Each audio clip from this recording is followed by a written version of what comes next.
Welcome. We are in module 3, reactor design and cost estimation. In the two previous lectures, we saw the basic reactor types or the design equations for the reactor. Then in the previous lecture, we saw various types of chemical reaction and then whether we can generalize these reactions into certain categories like elementary, non-elementary reaction, biological reaction, so on and so forth. Then we saw the catalytic reactions, what are the typical characteristics of the catalyst that are used in the in industry. Okay. And in this lecture we continue the theme and then we shall see now the types of reactor in greater detail, basically the design of the reactor. The previous reactor type was of general type like a back mix reactor or a plug flow reactor or continuous stirred tank reactor, but in this lecture we shall see specific reactor types and design depending on the application. We categorize these reactors in two sections: the fluid reactors, the reactors that treat either two liquids or gas liquid or gas, and the second type of reactor is a heterogeneous, that is fluid solid reactors. Then we shall see the criteria for selection of reactors for a particular application. We take the theme further to see the design and costing of reactor, and finally we shall solve a problem for the design and reactor cost estimation. So let us see the first topic, that is the type of reactor. I already told you that basic reactor types are two: the back mix reactor and plug flow reactor. The back mix reactor are either batch reactor, in which the reactants are taken once and the system is closed till the reaction is carried out, okay, or it could be a continuous stirred tank reactor, whether the contents are mixed like a CST, like the batch reactor. However, the reactants are continuously added and products are continuously withdrawn. The second reactor type is the plug flow reactor, where the reactants flow continuously in one direction in a tubular cylindrical vessel. That is what the plug flow reactor is. Depending on the type of reaction, we have to provide the cooling or heating.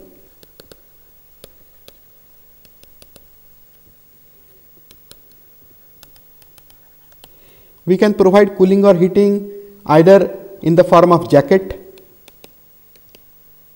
or in the form of cooling coils that are either inside or outside the reactor, surrounding the reactor. And the reactor should be so designed that it withstands the operating condition, especially in case of reactions that use harsh operating conditions such as high temperature, high pressure.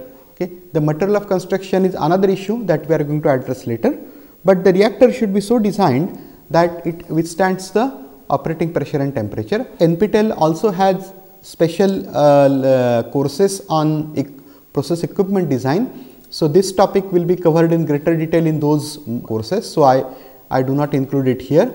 Okay. So here we shall see only the process design of the reactor. Let us see what are the means of providing heat or removing heat from a particular reactor. Here you can see three types. First is the internal cooling coils that you see here. The coils are especially on the periphery. Okay. If you see this as a 3D reactor, the reactor coils, the cooling coils are especially on the periphery and the agitator is provided in the center. Okay. Then the cooling coils can be also attached externally, and here they wrap again on the surface of the reactor, or it could be a cooling jacket. Okay. The water inlet is at the bottom and then flows at the outlet. Okay. Now, depending on the exothermicity of the reaction, you can provide either a jacket or a coil or both. Okay. In some cases, extended surface is also provided, like certain surfaces which have the cooling coils attached on the periphery. So those are for highly exothermic reactions like polymerization or Fischer-Tropsch synthesis. In addition to these, we have to provide certain facilities for addition and removal of reactant. Like for example, we have to provide vents in case of pressure surge then pressure release valves, then sampling inlets,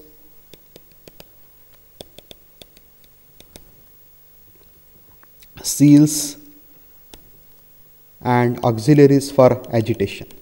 So depending on the reactor type, these additional facilities will come into picture. Apart from that, the reactor should have adequate foundation,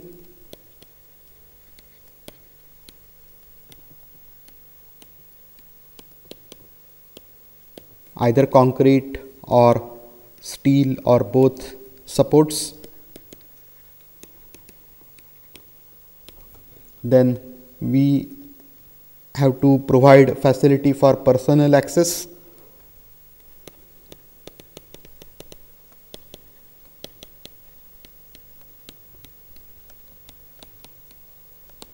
Like providing manholes in the reactor or inspection.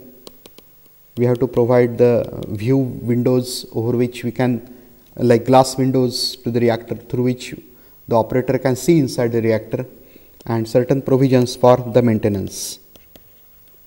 Now maintenance means small scale maintenance. It is not like shutting down the reactor and cleaning it thoroughly. Small scale maintenance like providing certain holes where we can put in the cleaning equipment and unclog the holes or something like that. So those maintenance provision should be made. Okay. Then special attention is to be given for agitation in case of stirred tank reactor design.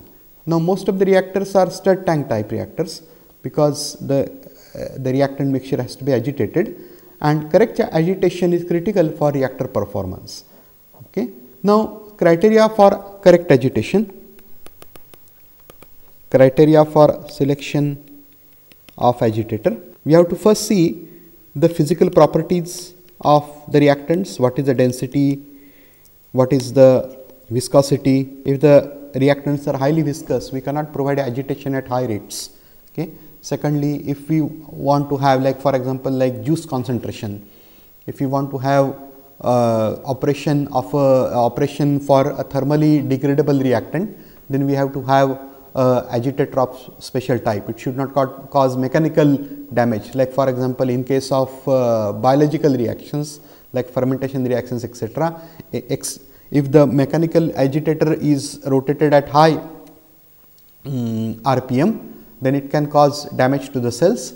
So usually the agitation in those cases is provided by gas flow, okay, so that it does not create any shear stress on the reactants. Okay. So depending on the physical properties, depending on the sensitivity of the reactants to agitation, their mechanical stability, okay, delicacy, or if the reactants are very fragile type, then also the agitator has to be designed properly. For example, many catalytic reactions, the catalyst particle tries to break down, because if the support is not sufficiently strong, the catalyst may get fragmented due to collision on the reactor wall in case of intense agitation, and therefore we have to select the agitator accordingly. Like criteria for selection is physical properties of reactants plus the flow pattern that is needed in the reactor. I will show you certain standard agitators that are used in industry. The first one is the propeller, okay, which creates basically an axial flow of the reactants. Then the turbine, which is flat blade turbine, which creates basically a radial flow of the reactants. Then the third one is a pitch blade turbine, where the blade is given certain angle. Now this is very much like the ceiling fans that we use in our home. Now here the flow that is created is both axial as well as radial, so it is essentially in this direction. Okay. So and then there is paddle wheel, which is used in some cases. Then anchor type if the reactants are highly viscous, and then in some cases the helical ribbon type of agitators. So these are some of the common agitators. Now here anchor type creates a radial flow, paddle also creates a radial flow, helical ribbon type may create some flow in axial direction as well, okay, similar to pitch blade turbine, so on and so forth. So depending on the flow pattern that you want in the reactor, you have to choose this agitator. Okay. Now this is as far as the fluid reactors are concerned. In some cases, some flow reactors have large cylinders through which the reactant flows, while others are designed in the form of multiple tubes located in parallel with the reactant flowing inside the tubes. In these cases where the reactants is distributed in multiple tubes, okay, you can assume the reactor operation to be ideal plug flow, because the extent of back mixing is very small. As the diameter of the flow increases, the extent of back mixing also increases. Okay. So that point we note here. In case of flow reactors, the extent of back mixing depends on the diameter of the vessel. For reactors in which the reactant flow is distributed in multiple tubes arranged in parallel,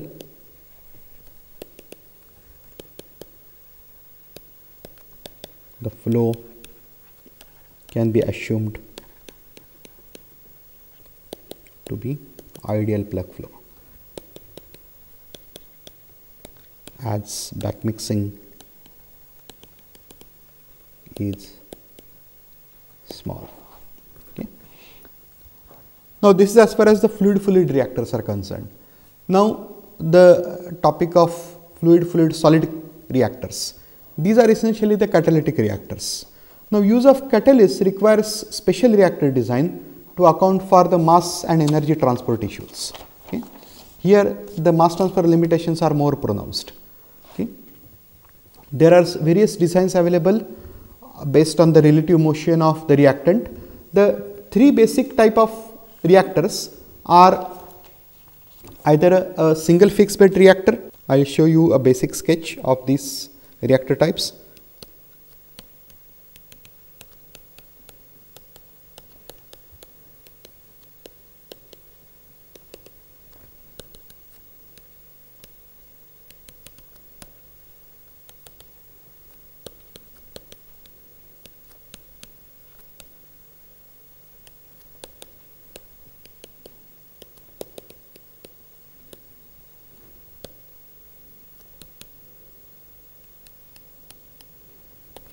The first basic reactor type is a fixed bed reactor, in which the bed of the catalyst is enclosed in a shell and the reactant flows over it. Okay.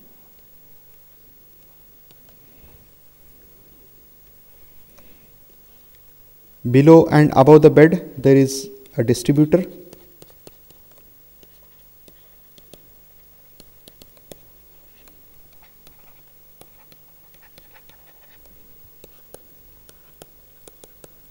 Now if the reaction is exothermic, then the cooling may be provided simultaneously. Okay. So this is a basic fixed bed type of reactor. In case where the amount of heat that is released is quite high, then fixed bed reactor may not be very useful, because the convection in this type of reactors is very small. Therefore, the transport properties are not very high. For example, you are not going to get very high heat transfer coefficient in these kind of reactors. Okay. Therefore, we have to go for a fluidized bed reactor. Now, fluidized bed reactor contains fluids that are suspended in flow of the reactant. Fluidized bed reactor is essentially a vessel which has a tapering end at the bottom. The reactants enter and in the form of basically gas or liquid or mixture, and these are distributed into the reactor through a distributor plate. A distributor plate could be of different type. It could be a simple perforated plate, or it can have certain like tuyeres or caps, bubble caps. Okay, those things are, those details are included as per the need. Okay, but basic thing is that you have a distributor through which the reactant fluid is spread into the reactor, and then small particles of catalyst are suspended in it. Okay. Now, if we have to suspend these catalyst particles into the flow, obviously the velocity of the reactants has to be higher than the minimum fluidization velocity. Okay, that is determined by another force balance on the particles. So, those things we are not going to include in this course. You have a separate course on fluidization engineering where these things will be covered in greater detail. Now, depending on the velocity of the reactant, these particles move around.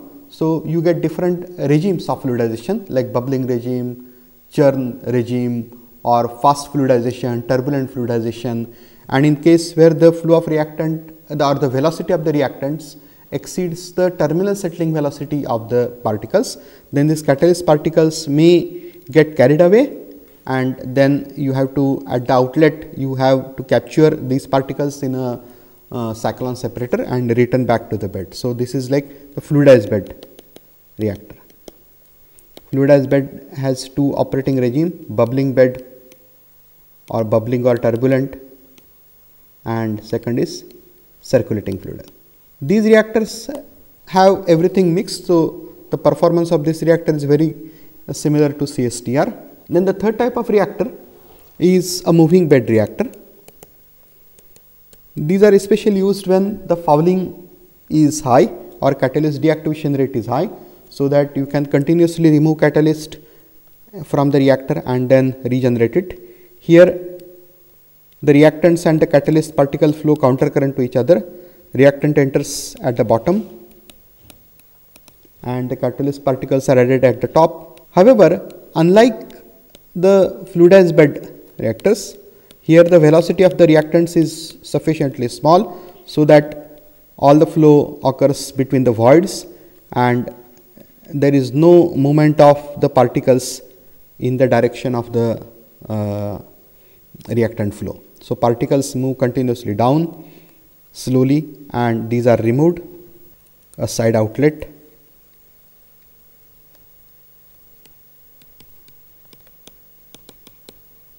Then these catalyst particles are treated and then sent back to the reactor. So, these are the general solid fluid reactor types: fixed bed, fluidized bed and moving bed. Now, depending on particular application, there are several sub designs, sub categories or further detailed designs that I will show you now. One design is that of a basket reactor, in which the catalyst is put in a porous basket. That basket rotates in the reactor at high velocity. So, the reactant can access the catalyst particle through the pores of the basket and the products flow out. Reactant flow can be unidirectional, the flow enters at the top and leaves at the bottom. Then second is slurry type of reactor. Here the reactions with slurry containing solid particles that can be physically separated by suspension fluid are carried out. The tank is agitated tank.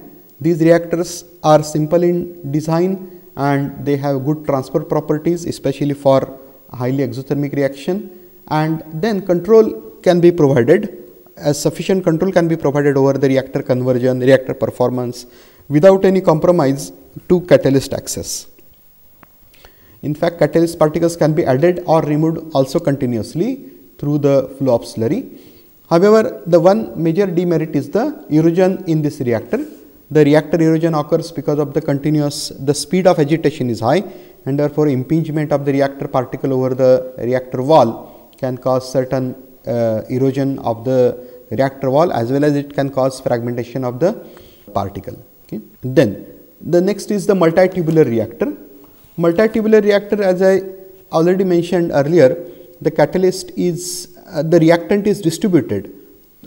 Reactant flow is not through a single bed, but it is distributed through different tubes. There is a distributor down here which spreads the reactant almost uniformly over all the tubes, and the catalyst is packed in these tubes.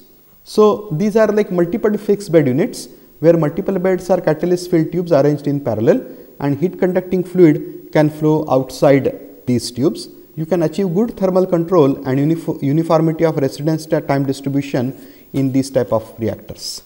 Then comes the circulating flow reactor. Circulating bed, which I just mentioned, is like the moving bed reactor.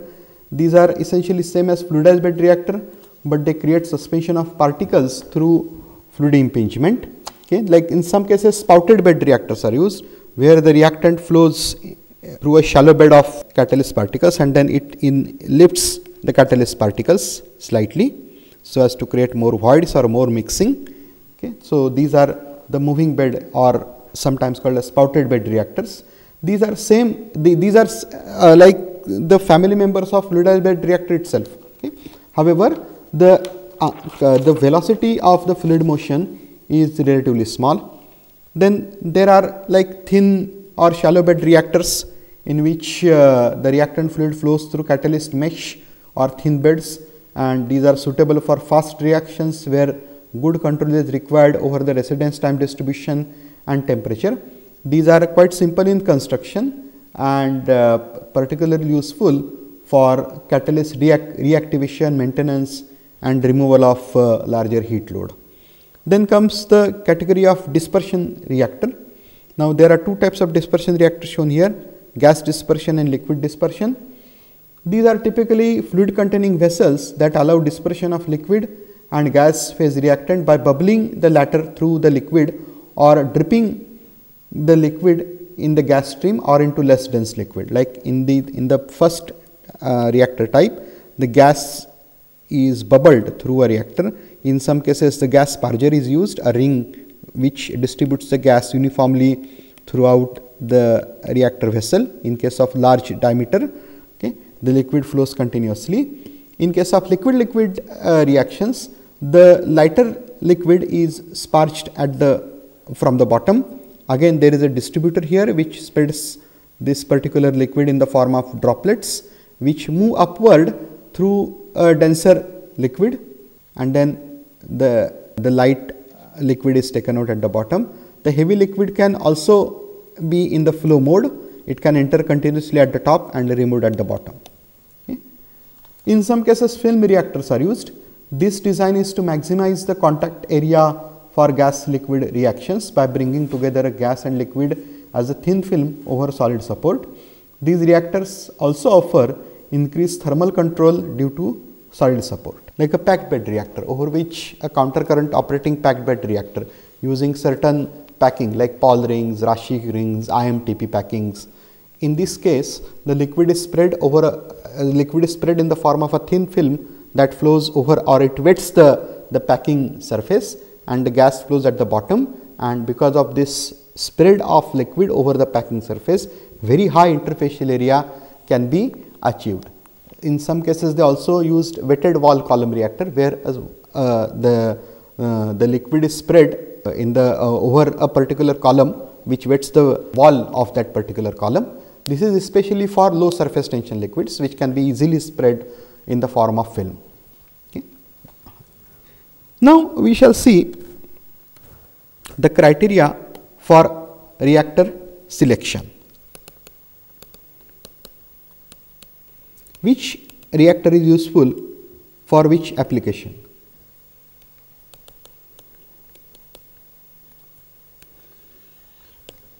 Criteria that we need to consider are temperature and pressure of the reactor,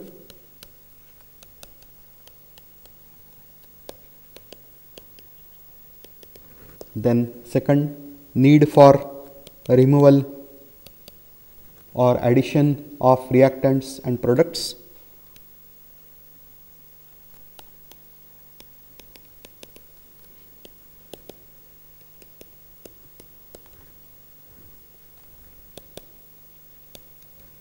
Then third, the required pattern of product delivery,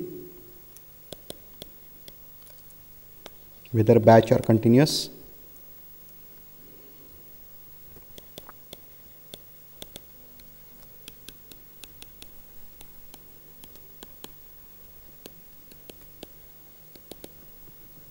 Then the catalyst type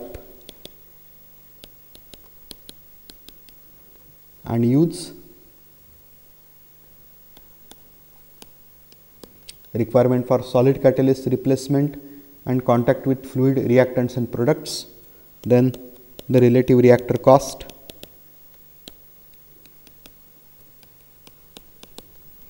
then the operational or process limitations,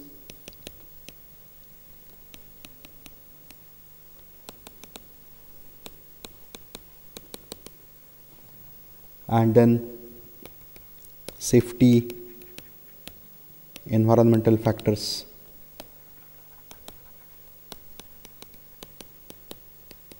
So on and so forth. Now NPTEL also has 2 courses on safety and risk assessment. So that point will be treated in greater detail, last point will be treated in greater detail in those courses. Okay. In some situation, multiple reactor types could be used depending on the consideration of the cost, safety and other issues, like there may not be a complete PFR or complete CSTR, like conversion of reactant may not be achieved in a single reactor. There could be reactors in series, okay, or there could be reactors in parallel. Suppose the reaction is highly exothermic, like these things we have seen in module 2 also. If the reaction is very highly exothermic, then the amount of heat transfer surface that can be accommodated in the single reactor is high. Therefore, it may not be possible to treat the entire reactant in a single reactor because of the size limitation. The maximum amount of heat exchanger area that you can stuff in a single reactor is typically 6,000 to 8,000 feet square. So accordingly, you have to distribute your reactant in different reactor types. Many times in case of highly exothermic reactions, in case of hazardous reaction, corrosive reactions, okay, standby reactors could be used, so that one reactor, if it malfunctions or if it is under maintenance, the second reactor can operate. Okay. Or some reactions can be carried out partly in a PFR, partly in CSTR.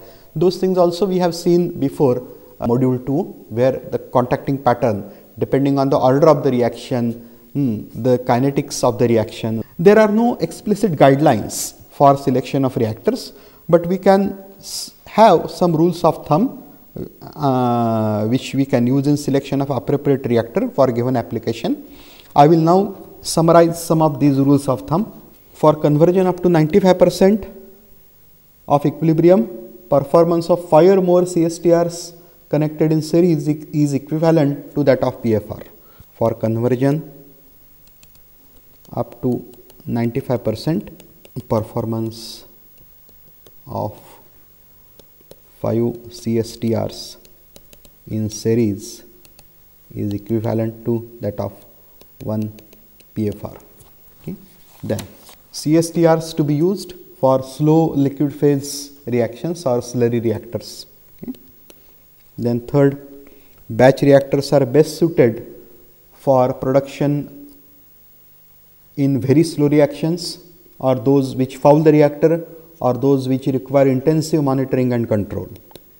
So 3 criteria for selection of batch reactor: very slow reactions, which means very high residence time of the reactants, that will give very high volume of PFR, which is impractical. Then if the production scale is small, and third, fouling, intensive maintenance and control.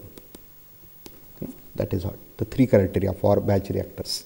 Then in case of catalytic reactions, the size of the catalyst particle is crucial. The typical size of catalyst particles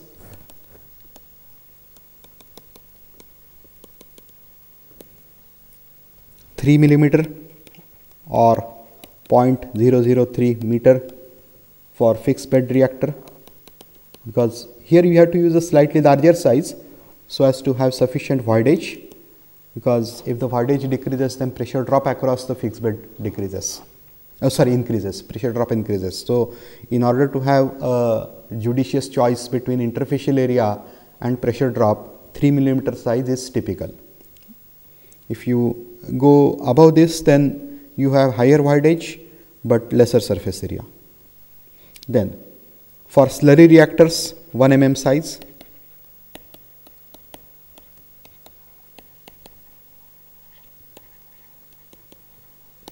And for fluidized bed reactors, 0.1 mm.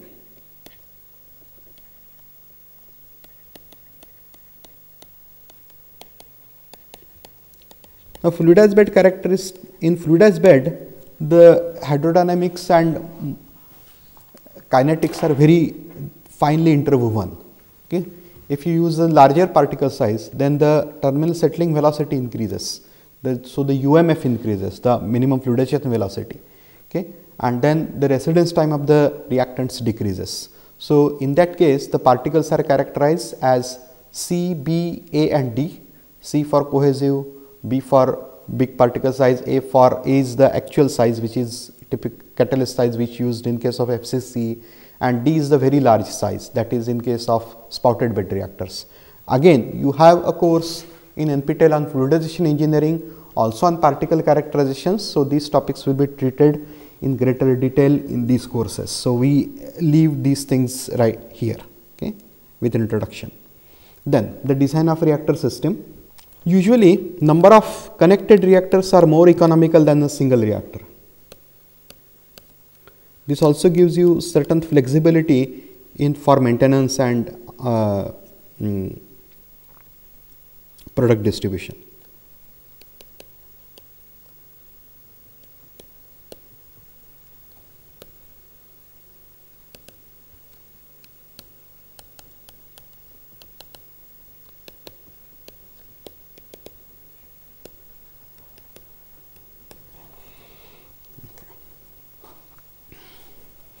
The reactor combination or arrangement for optimal production of a product is subject of analysis. The criteria is same as for single reactor with added issue of arrangement of these reactors. So if you want to split one CSTR into three CSTRs, then you have to adjust the intermediate compositions properly so as to have the same overall conversion as in case of a single CSTR. Generally, for nth order elementary reaction, where n is greater than 0, reactors are connected in series.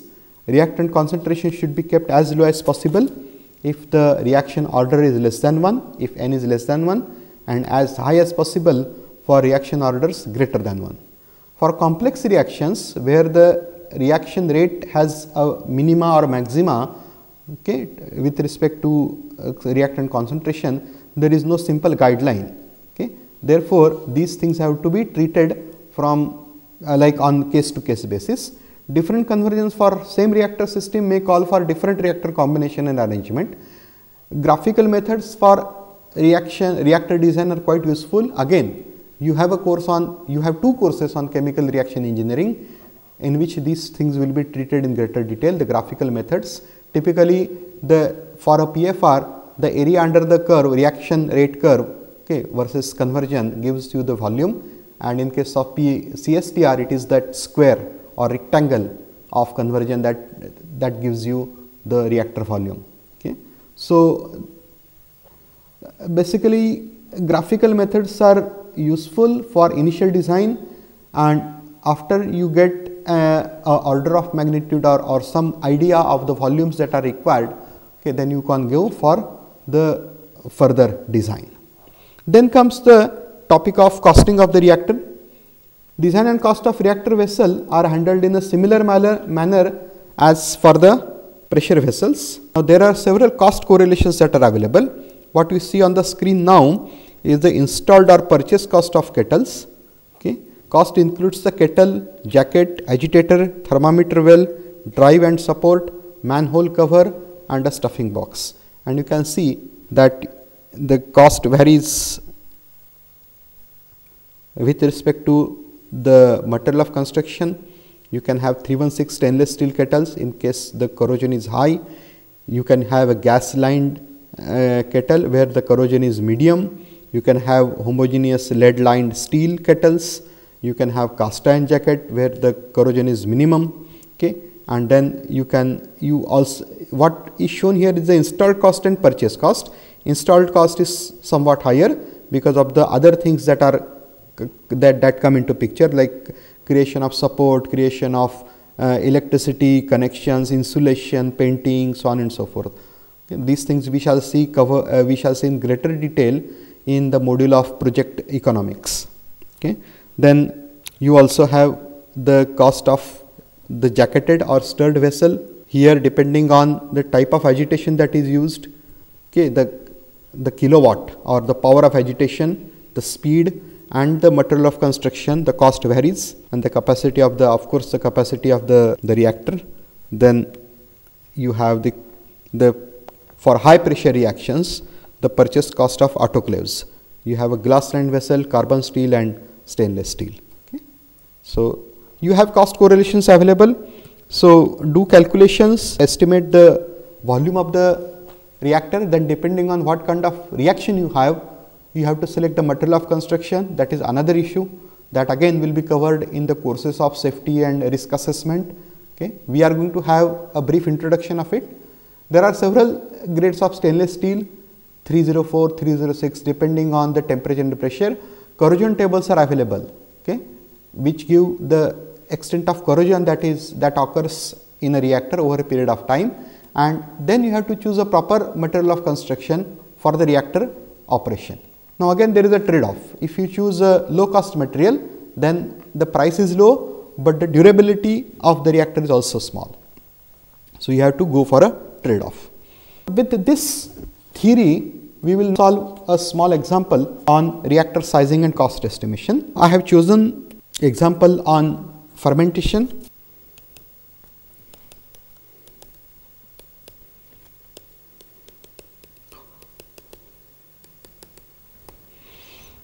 I will first give the problem statement. Glucose is fermented to produce ethanol.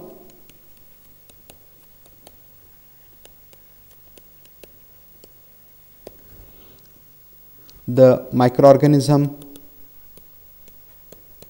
used is Saccharomyces cerevisiae.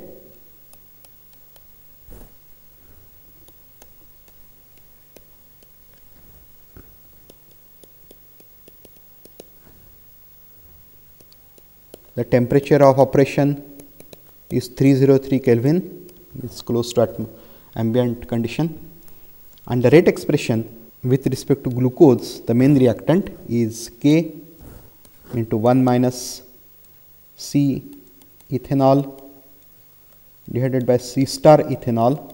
Now ethanol fermentation is inhibitory, which means the ethanol that is produced ruptures or it basically damages the membrane wall of the cells and it kills the cells. Therefore, as the ethanol concentration in the fermentation broth increases, the cells die and there is an inhibitory concentration at which all the cells die. That is what is C star ETOH. That is inhibitory concentration. The inhibition factor is given by this particular bracket 1 minus C ETOH, which is the instantaneous concentration of ethanol divided by the inhibitory concentration raised to exponent 0.6. Then Cg, glucose concentration, Cs, the concentration of the microorganism Saccharomyces cerevisiae, and the monod constant Cm. So essentially we have a monod kinetics with an inhibitory factor. K is the rate constant. So we shall list all the values. K is given as 1.6 into 10 to power minus 3 second inverse. C star ethanol is given as 90 kg per meter cube. Cm is given as 2 kg per meter cube. Okay. Michaelis-Menten constant Cm. Okay. Ethanol yield is 0.47 kg ethanol per kg glucose consumed. Then cell yield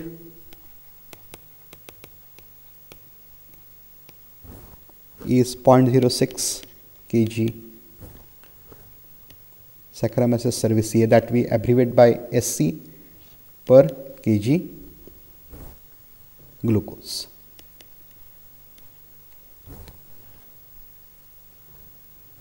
So this is the information given to us.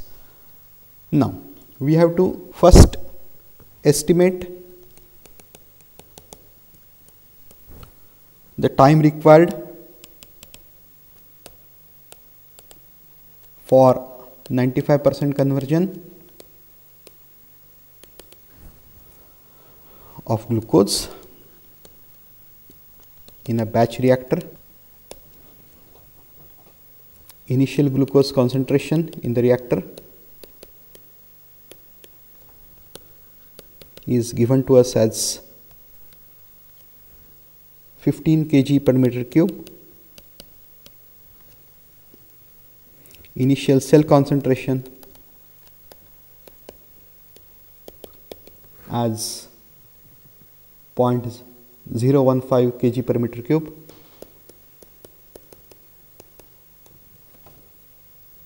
And the total volume of reactor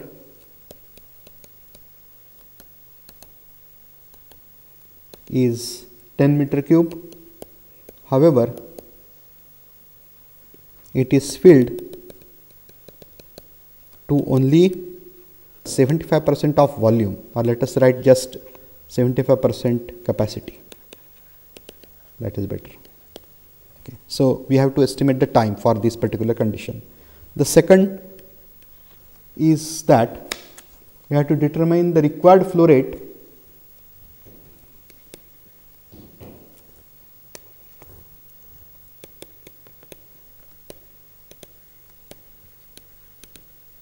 for a PFR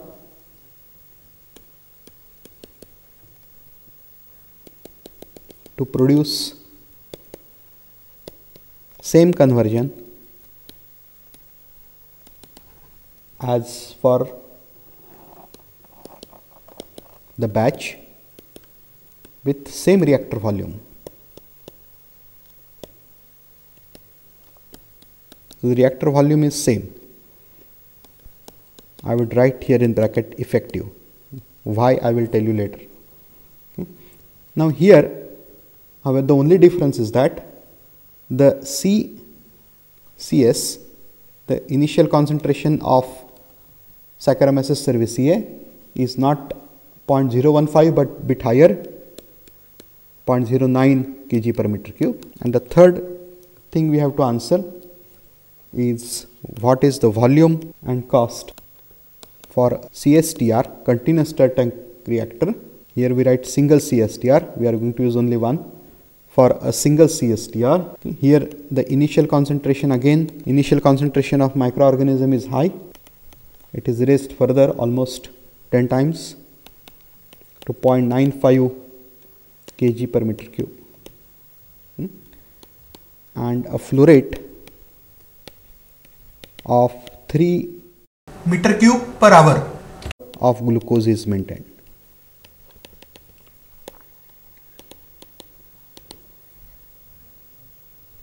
The initial concentration of glucose is same as before, and conversion desired is also same.